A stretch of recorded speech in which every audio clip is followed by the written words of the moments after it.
لله الذي خلق الإنسان علمه البيان الصلاة والسلام على حبيب الرحمن سيد الإنس والجان صاحب الجود والإحسان سيدنا ومولانا محمد المبعوث بخير الملل والأديان وعلى آله وأصحابه بدور الإيمان أما بعد فأعوذ بالله من الشيطان الرجيم بسم الله الرحمن الرحيم يا أهل الكتاب قد جاءكم رسولنا صدق الله مولانا العظيم إن الله وملائكته يصلون على النبي يا أيها الذين آمنوا صلوا عليه وسلموا تسليما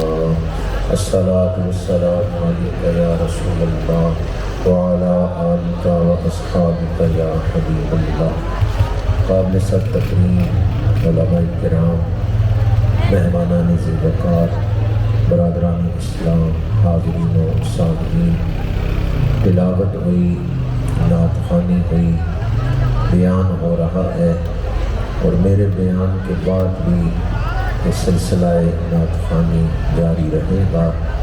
ہم سب مل کر محبتوں کا ایک گلدستہ تیار کر رہے ہیں جسے آج گجرات کی سرزمین سے مدینہ منورہ بھیجنا ہے۔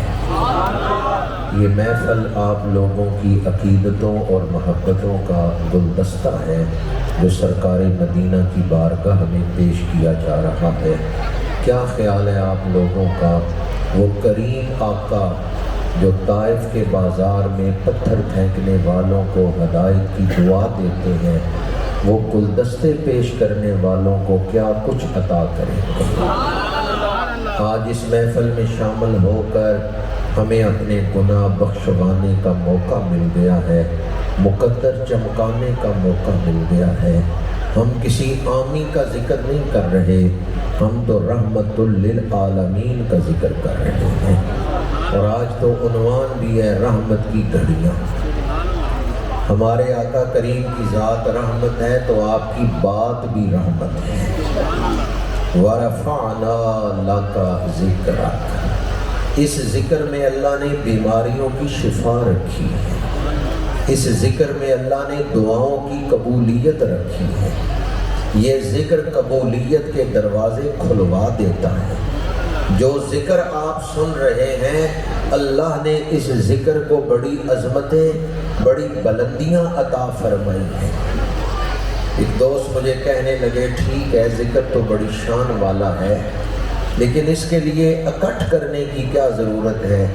گھر اکیلے بیٹھ کے بھی درود شریف پڑھے، ذکر تو ہو جائے گا، تو محفل کرنے کی کیا ضرورت ہے؟ اس کے بہت سارے جوابات ہیں۔ ایک جواب یہ ہے کہ منڈی میں جب ڈھیری کا سودا ہوتا ہے تو ڈھیری کے سودے میں ناقص مال بھی اچھے مال کے ساتھ بک جاتا ہے۔ بعض دوست تو سمجھ گئے بات کدھر جا رہی ہے۔ اٹھ فریدہ سدے آتے میلہ ویکھن جا، مت کوئی مل جائی بخشیاتے تم ہی بخشیا جا۔ آج اس محفل میں اگر کسی ایک شخص کی حاضری بھی قبول ہو گئی تو پوری محفل پہ ہی کرم ہو جائے گا۔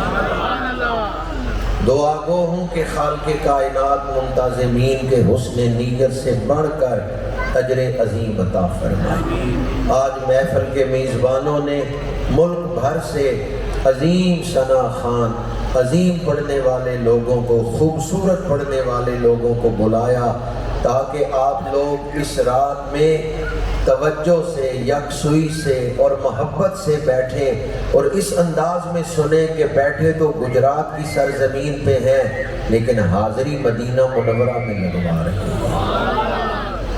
خطبہ کے دوران میں نے سورہ مائدہ آیت نمبر 15 کا پہلا حصہ تلاوت کرنے کا شرف حاصل کیا ہے۔ اللہ کریم نے فرمایا یا اہل الکتاب قد جاءکم رسولنا، اے اہل کتاب تمہارے پاس ہمارا رسول آ گیا۔ بندہ مسلمان وہ ہے جو حضور کو رسول مانتا ہے، لا الہ الا اللہ محمد الرسول اللہ صلی اللہ علیہ وآلہ وسلم۔ حضور اللہ کے رسول ہے۔ کم و بیش 1.25 لاکھ نبی اللہ نے بھیجے، پر ہمارے آقا کریم صرف نبی بن کے نہیں آئے، بلکہ آپ تو تاجدار ختم نبوت بن کے تشریف لائے۔ اللہ نے آپ کو ختم نبوت کا تاج پہنا کے بھیجا ہے۔ کیا خبر کتنے تارے کھلے چھپ گئے، پر نہ ڈوبے نہ ڈوبا۔ حضور صرف رسول نہیں بلکہ آپ تو سید المرسلین ہیں۔ رسول کسے کہتے ہیں؟ لغوی معنی ہے بھیجا ہوا، اور اصطلاحی معنی ہے ہوا انسان بعث اللہ الی الخلق لتبلیغ احکامہ۔ رسول وہ ہیں جنہیں اللہ نے اپنے احکام مخلوق تک پہنچانے کے لیے بھیجا ہے۔ جس مقصد کے لیے ہم پیدا کیے گئے، اس مقصد کے ساتھ جوڑنے کے لیے، خالق کی پہچان کروانے کے لیے اور زندگی گزارنے کا ڈھنگ سکھانے کے لیے، کون سے کام کرنے ہیں کون سے نہیں کرنے، حلال کیا ہے حرام کیا ہے، کامیاب زندگی گزارنے کے لیے، پرسکون زندگی گزارنے کا ڈھنگ سکھانے کے لیے اللہ نے اپنے محبوب کو بھیجا۔ ملاح بھی کشتی میں بیٹھتے ہیں، مسافر بھی بیٹھتے ہیں، پر دونوں کا بیٹھنا برابر نہیں۔ مسافر بیٹھتے ہیں پار لگنے کے لیے، اور ملاح بیٹھتا ہے پار۔ ہم بھی دنیا میں آئے اور حضور بھی تشریف لائے۔ ہم آئے ہیں لِيَبْلُوَكُمْ أَيُّكُمْ أَحْسَنُ عَمَلًا۔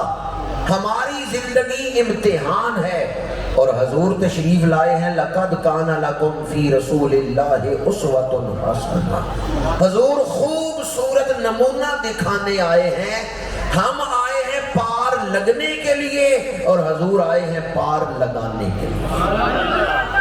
اعلیٰ حضرت کے دور میں بعض لوگوں نے کہا کہ تم اہل سنت و جماعت درود تاج پڑھتے ہو، جس میں ہے دافع البلاء والوباء والقحط والمرض والالم، تو یہ نہ پڑھا کرو۔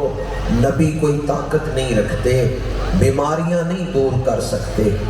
تو اعلیٰ حضرت نے سینکڑوں حدیثیں جمع کر کے کتاب لکھی الامن والعلا، جس میں ثابت کیا خالق کل نے آپ کو مالک کل بنا دیا۔ ابھی میں عرض کر رہا تھا یا اہل الکتاب قد جاءکم رسولنا، حضور رسول بن کے آئے ہیں، اور رسول کا معنی کیا ہے؟ بھیجا ہوا۔ رسول کا معنی کیا ہے؟ اگر اس محفل میں بیٹھا ہوا کوئی شخص یہ کہے میں نے دیکھا چڑیا اور بھینس کی لڑائی ہو گئی اور چڑیا نے بھینس کو مار دیا، من جاؤ گے؟ چڑی تے مجھ آپس میں لڑ پیا تے چڑی نے مجھ نو مار چھڑیا۔ آپ کہیں گے بات سمجھ نہیں آئی، چڑیا کا چھوٹا سا بدن، بھینس قوی الجثہ جانور، چڑیا نے کیسے بھینس کو مار دیا؟ اب میں قرآن کی آیت پڑھنے لگا ہوں، آپ 1 سیکنڈ ہی لگائیں گے آپ مان جائیں گے۔ أَلَمْ تَرَ كَيْفَ فَعَلَ رَبُّكَ بِأَصْحَابِ الْفِيلِ أَلَمْ يَجْعَلْ كَيْدَهُمْ فِي تَدْبِيرٍ وَأَرْسَلَ عَلَيْهِمْ طَيْرًا أَبَابِيلَ۔ قرآن کہتا ہے ابابیل آئے، انہوں نے ہاتھی مار دی۔ ابابیل کا چھوٹا سا بدن، ہاتھی قوی الجثہ زور آور جانور۔ یہ واقعہ کیسے پیش آیا کہ ابابیلوں نے ہاتھی مار دیے؟ ابابیل کا تو جسم ہی چھوٹا سا ہے۔ قرآن کہتے ہیں وَأَرْسَلَ عَلَيْهِمْ وَأَرْسَلَ عَلَيْهِمْ۔ یہ نہ دیکھو ابابیل کا جسم کتنا ہے، یہ دیکھو بھیجنے والا کون ہے۔ اللہ ابابیل بھیجے تو طاقت دے کے بھیجتا ہے، جب اس نے اپنے رسول بھیجے ہوں گے کتنی طاقتیں دے کے بھیجا ہوگا۔ یہ ارسالہ کا لفظ جو سورہ فیل میں آیا ہے، جس میں ابابیلوں کے آنے کا ذکر ہے کہ اس ذات نے ابابیل بھیجے ہیں، یہی ارسالہ کا لفظ سینکڑوں آیتوں میں نبیوں رسولوں کے لیے بھی آیا ہے۔ اللہ ابابیل بھیجے طاقت دے کے بھیجتا ہے، جب اس نے اپنے نبی بھیجے ہوں گے کتنی شانیں دے کے بھیجا۔ پہلی شان ولی بننے کے لیے خوبصورت ہونا شرط نہیں، ولی کوجا بھی ہو سکتا ہے، ولی کالا بھی ہو سکتا ہے، پر اللہ نے جتنے نبی بھیجے ہیں سارے خوبصورت بھیجے ہیں، جتنے رسول بھیجے ہیں سارے خوبصورت بھیجے ہیں۔ رسولوں کے وجود میں عیب نہیں ہوتا، اس لیے کہ عیب سے انسان کو فطرتاً نفرت ہوتی ہے۔ اگر رسول کے وجود میں عیب ہو، دیکھنے والے کو نفرت ہو جائے، ایمان ہی ختم ہو جائے گا، کیونکہ ایمان تو محبت کا نام ہے، تصدیق قلبی کا نام ہے۔ اس لیے اللہ نے کسی نبی کسی رسول کے وجود میں عیب رکھا ہی نہیں، جتنے نبی بھیجے سارے خوبصورت بھیجے۔ جب سارے نبی ہی خوبصورت تھے تو جو رسولوں کے سردار بن کے آئے ہیں وہ کتنے خوبصورت۔ حضرت خالد بن ولید سے مجوسیوں نے پوچھا جس نبی کی تم دعوت دیتے ہو ان کا حلیہ کیسا ہے؟ حضرت خالد بن ولید نے فرمایا اللہ نے اپنے آپ کو چھپایا ہے، حضور کو دکھایا ہے، اور فرمایا اب حضور کے بعد کوئی اور نیا نبی بھی نہیں آئے گا جس نے خدا منوانا ہے، حضور آخری نبی بن کے آئے ہیں، اب حضور نے ہی خدا منوانا ہے۔ یہ دو باتیں بیان کر کے حضرت خالد بن ولید نے حضور کا حلیہ بیان کیا۔ اس روایت کو شارح بخاری امام احمد بن محمد قسطلانی نے نقل فرمایا۔ خالد بن ولید نے فرمایا اللہ نے اپنے آپ کو چھپایا ہے، حضور کو دکھایا ہے، اور حضور آخری نبی ہیں، اب قیامت تک کوئی نیا نبی نہیں پیدا ہوگا خدا کو منوانے کے لیے، حضور نے ہی خدا منوانا ہے۔ تو جنہیں دکھا کے اللہ نے اپنا آپ منوانا تھا انہیں کتنا سونا بنا کے بھیجا۔ مصر کے مشہور بزرگ امام عبد الوہاب شارانی رحمۃ اللہ تعالی علیہ، انہوں نے سورہ مریم کے حروف مقطعات کی تفسیر میں لکھا ہے کاف ہا یا عین صاد، 5 حرفوں سے 5 لفظ بنتے ہیں۔ کن ہا یا عبد اللہ صورتیں یتجمل بجمال اللہ۔ امام عبد الوہاب شارانی فرماتے ہیں اللہ جب حضور کا وجود پاک بنا رہا تھا تو فرما رہا تھا محبوب ایسی صورت بن جاؤ کہ لوگ دیکھتے تجھے جائیں مانتے مجھے، صورت تیری ہو دلیل میری ہو، چہرہ تیرا ہو نشان میرا ہو، دیکھنے والے تو کہا کرتے ہیں اللہ اللہ، یاد آتا ہے خدا دیکھ کے صورت تیری۔ اور اسی مضمون کو تاجدار گولڑا نے بیان کیا دسے صورت راہ بے صورت دا، توبہ راہ کے عین حقیقت دا، پر کم نہیں بے سوجت دا، کوئی ورلیاں موتی لے کر۔ اور یہی مضمون جب حضرت شیخ شرف الدین بصیری بیان کرتے ہیں تو وہ فرماتے ہیں فاق النبیین فی خلق و فی خلق ولم یدانوہ فی علم ولا کرم۔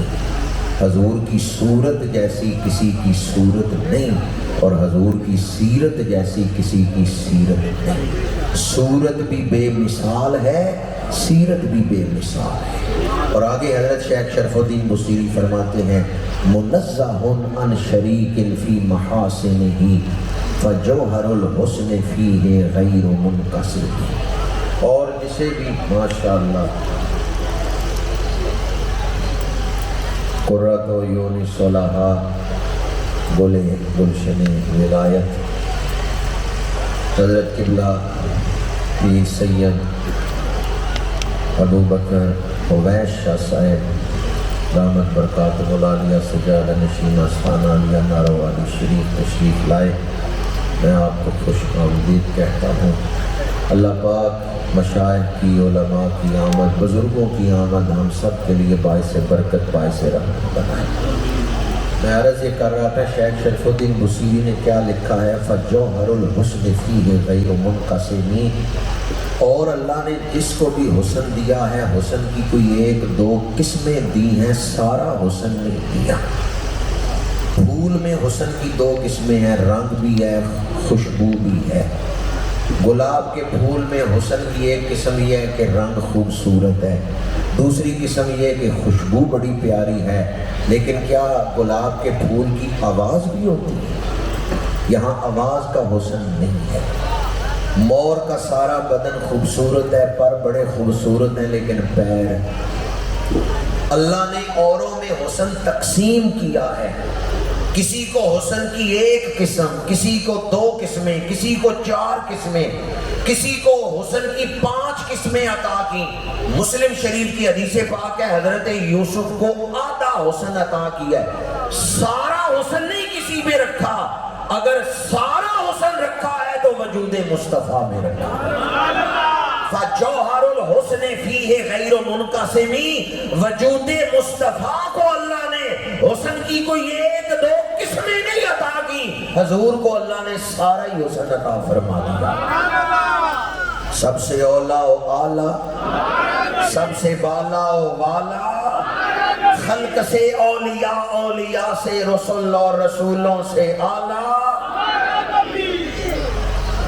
سورہ یوسف آیت نمبر 31، مسلم شریف کی حدیث ابھی میں نے پڑھی کہ آدھا حسن حضرت یوسف کو عطا کیا گیا۔ ذرا آپ ان کے حسن کی تاثیر دیکھیں۔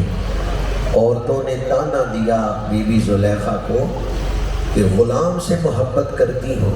اس دور میں غلاموں کی کوئی عزت نہیں ہے، غلاموں کو جانوروں کی طرح سلوک کیا جاتا تھا، اور عورتیں یہی سمجھتی تھیں حضرت یوسف بھی غلام ہیں، وہ تو اللہ کے نبی تھے۔ ان عورتوں نے تانا دیا حضرت زلیخا کو کہ غلام سے دل لگا بیٹھی ہو۔ بی بی زلیخا نے کہا تسی سچیاں ہو، تساں ویکھیا جے نہیں، تانے دے سکدیاں ہو تساں، جنہ ویکھیا نہیں تے او کرن گلاں۔ ان عورتوں نے کہا پھر ہمیں دکھاؤ۔ سورہ یوسف آیت نمبر 31، بی بی زلیخا نے عورتوں کو دعوت دی۔ تفاسیر کے مطابق 40 عورتوں کو دعوت دی گئی، مسندیں لگ گئیں، تکیے لگ گئے، پھل رکھ دیے گئے، چھڑیاں رکھ دی گئیں۔ تکیوں کا ذکر بھی ہے، تکیے پر ٹیک لگا کے کھانا کھانا یہ امیر لوگوں کا اور عیش پرست لوگوں کا طریقہ تھا۔ ہمارے آقا کریم نے اسے پسند نہیں فرمایا کہ تکیے پر ٹیک لگا کے بندہ کھائے، اس کو حضور نے پسند نہیں فرمایا۔ آپ نے کھانا کھانے میں بھی انداز بندگی والا سکھایا ہے۔ نماز میں تو بندگی ہے ہی، ہمارے آقا کریم نے تو کھانا کھانے کا انداز بھی ایسا سکھایا ہے نظر آئے کہ یہ بندہ ہے جو رب کے رزق کو شکرانے کے ساتھ استعمال کر رہا ہے۔ ان عورتوں کے لیے تکیے لگائے گئے، وہ تکیوں پہ ٹیک لگا کے بیٹھی ہیں، پھل رکھے گئے، چھڑیاں پکڑائی گئیں۔ بی بی زلیخا نے حضرت یوسف سے کہا اب یہاں سے گزر جائیں۔ حضرت یوسف سامنے سے گزر گئے۔ وہ بیویاں جو حضرت یوسف کے بارے میں تانے دیتی تھیں جناب زلیخا کو، جب ان کی نظر پڑی نا حسن یوسف پہ، قرآن کہتا ہے فَلَمَّا رَأَيْنَهُ أَكْبَرْنَهُ، جو ہی حضرت یوسف کو دیکھا اکبرنہ، آپ کی بڑائی بیان کرنے لگ گئی، تعریفیں کرنے لگ گئی، مدح و ستائش میں مصروف ہو گئی۔ اور صرف تعریف تک کی بات نہیں رکی، زبان سے تعریفیں کر رہی ہیں، زیارت میں محو ہو گئی، اور حسن یوسف کی تاثیر اتنی تھی، پھل کاٹ رہی ہیں، چھڑیاں چل رہی ہیں، پھل کٹ گئے، ہاتھ کٹنے لگے۔ وَقَطَّعْنَا أَيْدِيَهُنَّ، انہوں نے اپنے ہاتھ کاٹ دیے۔ سوئی چبھے تکلیف ہوتی ہے، بندہ ہاتھ پیچھے کھینچ لیتا ہے، یہاں ہاتھ چھڑیاں چل رہی ہیں، ہاتھ کٹ رہے ہیں، انہیں تکلیف ہی نہیں ہوئی۔ کیسی تاثیر ہے حسن یوسف میں۔ وَقَطَّعْنَا أَيْدِيَهُنَّ، ان عورتوں نے ہاتھ کاٹ لیے، خون بہنے لگا۔ بی بی زلیخا نے دیکھا نا ہاتھ کٹ گئے ہیں تو فرمانے لگی تانے مجھے دیتی تھی، اور حسن یوسف دیکھتے ہی اپنے ہوش اڑ گئی، اپنا ہوش ہی نہیں رہا، خیال ہی نہیں رہا، ہاتھ کٹوا بیٹھی ہو۔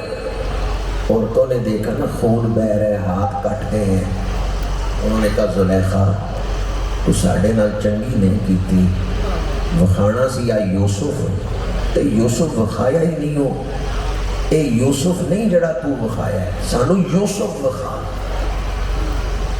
بی بی زلیخا نے کہا کہ یوسف ہی ہے جو گزرا ہے۔ انہوں نے کہا نہیں یہ تو بشر ہے ہی نہیں ہے، یوسف تو بشر ہے۔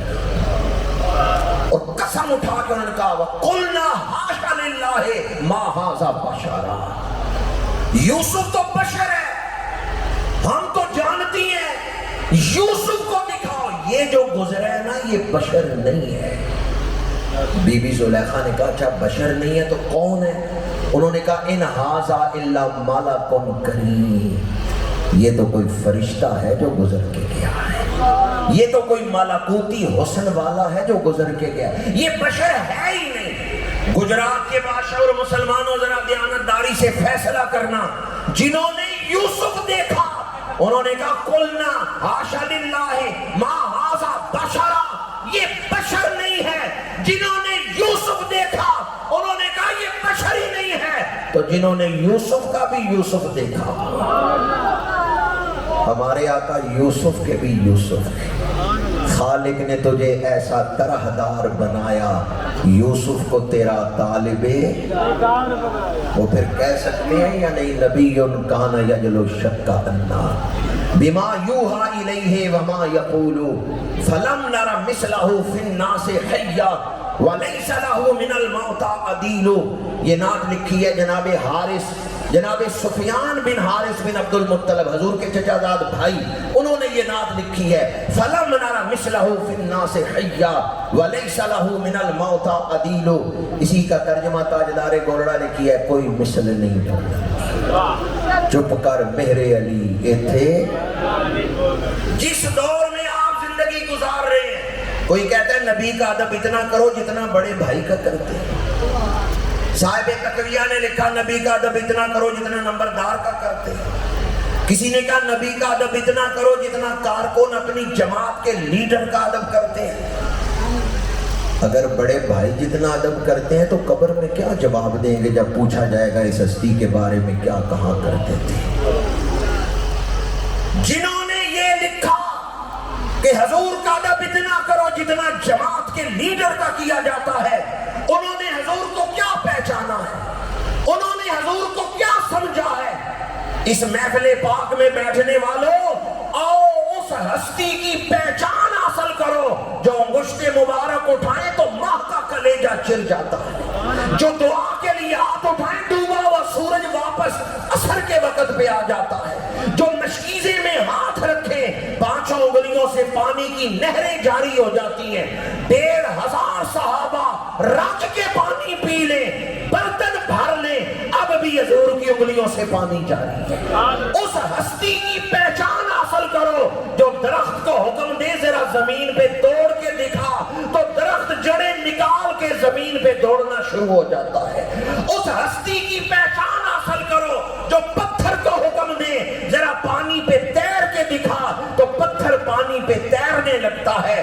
اس ہستی کو آپ نے سمجھا کیا ہے جو دشمن کی مٹھی میں کنکریوں سے کلمہ پڑھا لیتے ہیں، او پتھرانو کلمے پڑھا جان دائے، او گنگیانو گلا کرا جان دائے، او سکیاں کھجوراں اگا جان دائے، میرے آقا دا رتبہ خدا جان دائے۔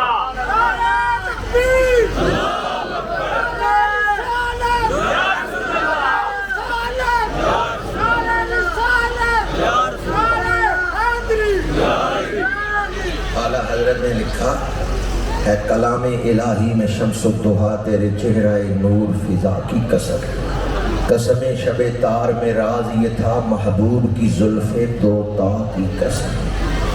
کون سی زلف؟ یہ زلف دوتا کیا ہوتی ہے؟ زلف خمیدہ، کوئی زلفاں چھلے میں چھلے، سارا جگ سونا ہے پر میرے مدنی تو، سارا جگ سونا ہے پر میرے آقا تو کوئی مثل نہیں ڈھونڈتی۔ تیرے خلق کو حق نے جمیل کیا، تیرے خلق کو حق نے عظیم کہا، کوئی تجھ سا ہوا ہے نہ ہوگا شہا، تیرے خالق حسن و عطا کی قسم۔ میرا تو یہی عقیدہ ہے جو اعلیٰ حضرت نے لکھا ہے، آپ کا بھی یہی عقیدہ؟ مجھے نہیں پتا کون تماشائی ہے کون تمنائی ہے، محفل میں سارے لوگ ایک نیت سے تو نہیں آتے، کوئی رنگ محفل دیکھنے آتے ہیں، کوئی محبوب کو راضی کرنے آتے ہیں۔ کوئی کچھ حاصل کرنے آتے ہیں، کوئی صرف نفس کو راضی کرنے آتے ہیں کہ ذرا موج میلہ دیکھ کے، اپنی اپنی نیت ہے۔ مجھے نہیں پتا کون ہے جو تماشائی بن کے آیا ہے اور کون ہے جو تمنائی بن کے آیا ہے، ابھی پتا چل جائے گا کس حسن نیت کے ساتھ بیٹھے ہیں۔ ہمارا عقیدہ یہ ہے حضور جیسا نہ کوئی آیا ہے نہ آئندہ آ سکتا ہے۔ اعلیٰ حضرت نے لکھا کوئی تجھ سا ہوا ہے نہ ہوگا شاہ۔ تو پہلا اسرا میں پڑھ لیتا ہوں، کوئی تجھ سا ہوا ہے، دوسرا آپ پڑھ لیں، محفل کی طرف سے مل کے عقیدے کا اظہار ہو جائے۔ کوئی تجھ سا ہوا ہے نہ ہوگا شاہ، کوئی تجھ سا ہوا ہے۔ آپ کو کسی دوست نے منع تو نہیں کیا کہ یہ جو آگے بیٹھے ہوئے ہیں انہوں نے پڑھنا ہے، چونکہ آگے بیٹھے ہیں تو پچھلوں نے نہیں پڑھنا؟ سارے حضور کے غلام بیٹھے ہوئے ہیں، اور اس طرح نہیں پڑھنا جیسے کسی محفل میں بیٹھے ہوں تو آرام سے پڑھ لیا۔ یہ بھی ایک علمی جہاد ہے، ایمانی جہاد ہے کہ اپنی نئی نسل کو الحاد سے بچانا، اپنی نئی نسل کو گستاخی سے بچانا، اپنی نئی نسل کو ادب رسول سکھانا۔ ہمارے پاس علم بہت تھوڑا ہے حضور کی شان وراء الورا۔ اقبال نے لکھا چشم افلاک یہ نظارہ ابد تک دیکھے، رفعت شان ورفعنا لک ذکرک۔ حضور کا ذکر ہماری زبانوں کا تو محتاج ہی نہیں، اللہ خود ذکر بلند کروائے گا۔ آئے آج میں اور آپ اس آوازے میں اپنا آوازہ شامل کر کے اپنے گناہوں کی بخشش کا سامان کر لیں۔ کوئی تجھ سا ہوا ہے، یہ اگلے دوست تو بول رہے ہیں پچھلوں کی آواز نہیں آ رہی، کوئی تجھ سا ہوا ہے، کوئی تجھ سا ہوا ہے، کوئی تجھ سا ہوا ہے۔ تھک تو نہیں گئے؟ یہ درداں دے قصے تے مرداں دے قصے، یہ درداں دے قصے تے مرداں دے حصے، ذرا وقت دے سو سنے سا کے ناسے۔ اور اقبال کہتے ہیں مقام شوق تیرے قدسیوں کے بس کا نہیں، انہی کے کام ہے یہ جن کے حوصلے ہیں زیاد۔ میں عرض یہ کر رہا تھا میرے آقا کریم صلی اللہ علیہ وآلہ وسلم کا ادب، وہ جنہیں آدھا حسن دیا گیا، حسن کی شطر الحسن، آدھا حسن جنہیں دیا گیا، ان کے حسن کی تاثیر یہ ہے کہ عورتوں نے حسن دیکھا تو ہاتھ کٹوا لیے اور احساس ہی نہیں ہوا، ایسا کھو گئی زیارت میں، اس طرح حسن میں محو ہو گئی۔ جن کو آدھا حسن دیا گیا ان کے حسن کی یہ تاثیر ہے، تو جنہیں سارا ہی حسن دیا۔ ظہر کی نماز پڑھا کے میرے آقا کریم حجرہ سیدہ عائشہ صدیقہ میں تشریف لائے، عرب کی گرمی ہے، پسینے مبارک کے قطرات ہیں پیشانی مقدسہ پہ، حضور کی پیشانی مبارک پہ پسینے کے قطرات ہیں۔ ام المومنین فرماتے ہیں میں نے نگاہ اٹھا کے دیکھا تو مجھے پسینے کے قطرات سے نور نکلتا ہوا نظر آیا، یوں لگا حضور کی پیشانی پہ ستارے چمک رہے ہیں۔ اس وقت ام المومنین نے نعت لکھی جس کا ایک شعر یہ ہے لوامی زلیخا لو رعینا جبینہ لأثرنا بقطع القلوب علی الایدی۔ وہ مصر کی عورتیں تھیں جنہوں نے حسن یوسف دیکھا تو اپنے ہاتھ کاٹ لیے، اگر میرے محبوب کی صرف پیشانی دیکھ لیتی اپنے کلیجے چیر کے رکھ دیتی، اپنے جگر کاٹ کے رکھ دیتی۔ ام المومنین نے کہا میرے محبوب کا سارا حسن نہ دیکھتی، صرف پیشانی دیکھ لیتی کلیجے چیر کے رکھ دیتی۔ اللہ نے حضور جیسا کوئی دوسرا بنایا ہی نہیں۔ جب ام المومنین نے یہ نعت پڑھی ہے تو میرے آقا کریم نے اس موقع پہ فرمایا عائشہ وہ لوگ بڑے محروم ہیں جو قیامت کے دن میرا دیدار نہیں کر سکیں گے۔ یا رسول اللہ وہ کون بدبخت ہیں جو قیامت کے دن آپ کا دیدار نہیں کر سکیں گے؟ فرمایا جن کے سامنے میرا ذکر ہو اور وہ میرے اوپر درود پڑھیں۔ الصلاۃ والسلام علیک یا رسول اللہ وعلی آلک واصحابک یا خلیل اللہ۔ محفل میں ذکر ہو رہا ہو تو پوری محفل میں ایک دفعہ درود شریف پڑھنا واجب ہے۔ ہر دفعہ ذکر کے ساتھ درود پڑھنا مستحب ہے، لیکن کم از کم ایک دفعہ اس محفل میں درود پڑھنا یہ واجب ہے۔ اس لیے ہم محفلوں کے آخر میں کھڑے ہو کے صلاۃ و سلام پڑھتے ہیں تاکہ اگر کسی نے درود نہیں پڑھا تو اس کی طرف سے وہ واجب بھی ادا ہو۔ میرے آقا کریم نے فرمایا وہ بدبخت ہے جو حشر کے دن میرے دیدار سے محروم رہے گا۔ اور محرومی کا سبب کیا بنا کہ حضور کا ذکر اس کے سامنے ہوا اور اس نے درود نہیں پڑھا۔ الصلاۃ والسلام علیک یا رسول اللہ وعلی آلک واصحابک یا حبیب اللہ۔ ایک موقع پر حضور نے فرمایا، یہ حدیث پاک جامع ترمذی میں ہے، وَإِنَّ أَبْعَدَكُم مِّنِّي وَأَبْغَضَكُم عِندِي، فرمایا قیامت کے دن وہ شخص مجھ سے دور ہوگا اور مجھے سب سے زیادہ ناپسند ہوگا۔ یا رسول اللہ، کون آپ سے دور ہوگا اور کون آپ کو سب سے زیادہ ناپسند ہوگا؟ فرمایا جس کی زبان اس کے قابو میں، جس کی زبان اس کے کنٹرول میں نہیں، جو زبان کا گندا ہے، گالیاں دیتا ہے یا غیبت کرتا ہے۔ فرمایا جس کی زبان اس کے قابو میں نہیں، وہ قیامت کے دن مجھ سے دور ہوگا۔ آپ جو کچھ بول رہے ہیں وہ ریکارڈ ہو رہے ہیں، یہ میں نہیں کہہ رہا، قرآن کہہ رہا ہے، ما یلفظ من قول الا لدیہ رقیب عتید۔ آپ جو بول رہے ہیں وہ ریکارڈ ہو رہا ہے، قیامت کے دن پوچھا جائے گا یہ لفظ تم نے بولے تھے۔ باپ غصے میں بیٹے کو کہہ دیتا ہے او گدے، او ڈنگر، قیامت کے دن پوچھا جائے گا اللہ نے اسے آسن تکوین کا لباس پہنایا تھا، تو نے اسے گدھا کیوں کہا؟ ہم یہ سمجھتے ہیں جو مرضی ہے بولے، جو چاہے بولے، ہم پابند ہیں۔ زبان میری ہے لیکن میں اس کا مالک نہیں، میرے پاس امانت ہے۔ آنکھیں میری ہیں لیکن میں مالک نہیں ہوں، میرے پاس امانت ہے۔ میں نے آنکھیں اس طرح استعمال کرنی ہے جس طرح رب کا حکم ہے، میں نے زبان اس طرح استعمال کرنی ہے جس طرح رب کا حکم ہے۔ ہاتھ میرے ہیں تو میرے خلاف گواہی کیوں دیں گے؟ سورہ یاسین میں ہے اليوم نختم علی افواہہم وتکلمنا ایدیہم وتشہد ارجلہم بما کانوا یکسبون۔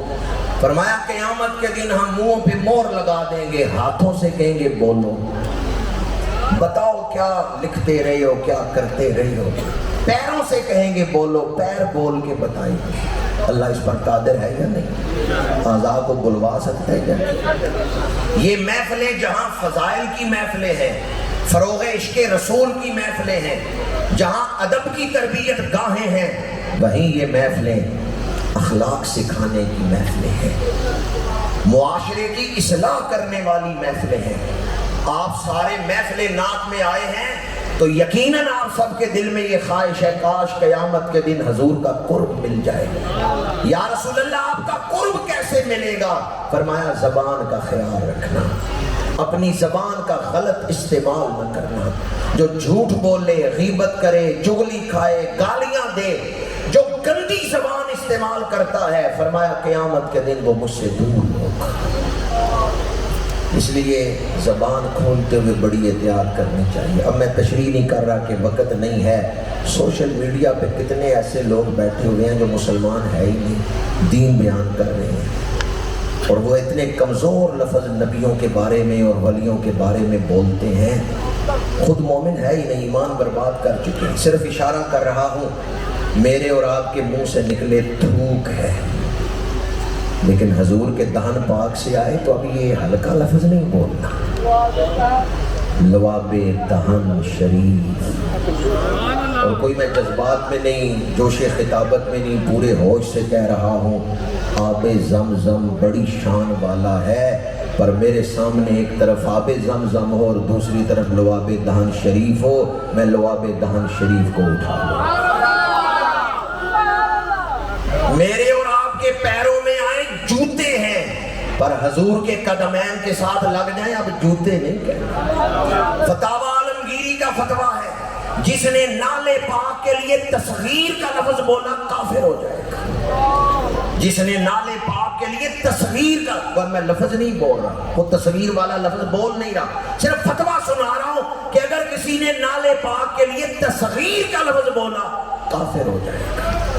ادب کا ہیست زیر آسمان زرش نازک تر، نفس گم کردمی آیت جنید و بایزیدی جا۔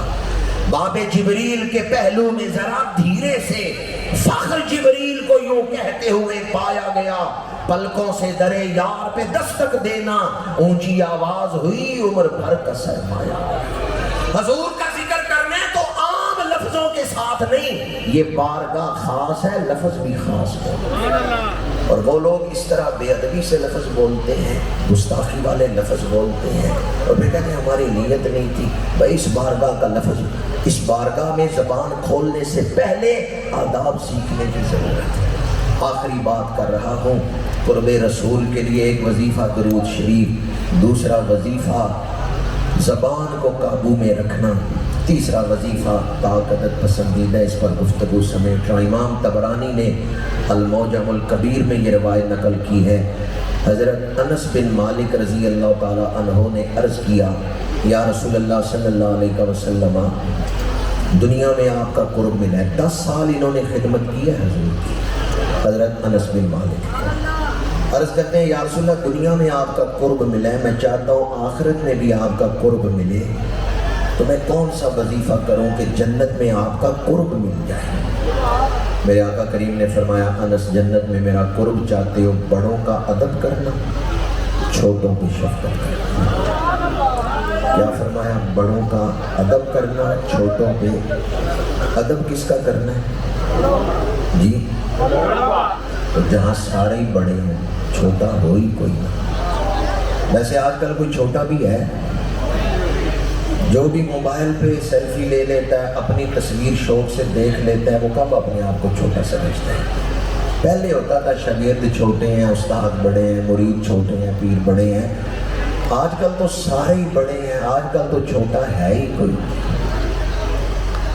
حدیث پاک ہے، میرے آقا کریم نے فرمایا، جس خاندان پہ اللہ کرم کرنا چاہتا ہے ان کے دلوں میں نرمی پیدا کرتا ہے، وہاں چھوٹے بڑوں کا ادب کرتے ہیں، بڑے چھوٹوں کی شفقت کرتے ہیں۔ آج اس محفل سے یہ اخلاقی سبق لے کے جائیں، رسول اللہ کا قرب چاہتے ہیں، میرے آقا کریم نے فرمایا جس کی زبان اس کے قابو میں نہیں، اسے میرا قرب نہیں ملے گا۔ اور فرمایا جو بڑوں کا ادب کرے، چھوٹوں پہ شفقت کرے، وہ میرے قریب ہوگا۔ آج اکثر لوگ مکانوں میں رہتے ہیں، گھروں میں نہیں رہتے۔ مکان میں اور گھر میں فرق ہے، مکان اینٹوں سے بن جاتا ہے، سیمنٹ سریے سے بن جاتا ہے، اور گھر اچھے اخلاق سے بنتا ہے۔ جس کے پاس دولت ہے، روپیہ پیسہ ہے، وہ مکان بنا سکتا ہے، اور جس کے پاس احساس ہے وہ گھر بنا سکتا ہے۔ جتنی محنت آپ مکان بنانے کے لیے کرتے ہیں، اس سے آدھی محنت گھر بنانے کے لیے کریں تو آپ کے دل کو سکون آ جائے۔ میرے آقا کریم صلی اللہ علیہ وآلہ وسلم جب گھر تشریف لاتے تھے تو مسکراتے ہوئے داخل ہوتے، حالانکہ باہر حضور کے لیے بہت سارے فرائض منصبیہ ہیں، پریشانیاں ہیں، تکالیف ہیں، جنگیں ہو رہی ہیں، دشمنوں کی طرف سے تانے ہیں، باہر بہت ساری مصیبتیں ہیں، لیکن باہر کے مسائل حضور باہر ہی رکھتے تھے۔ گھر تشریف لاتے ہیں، مسکراتے ہوئے تشریف لاتے ہیں۔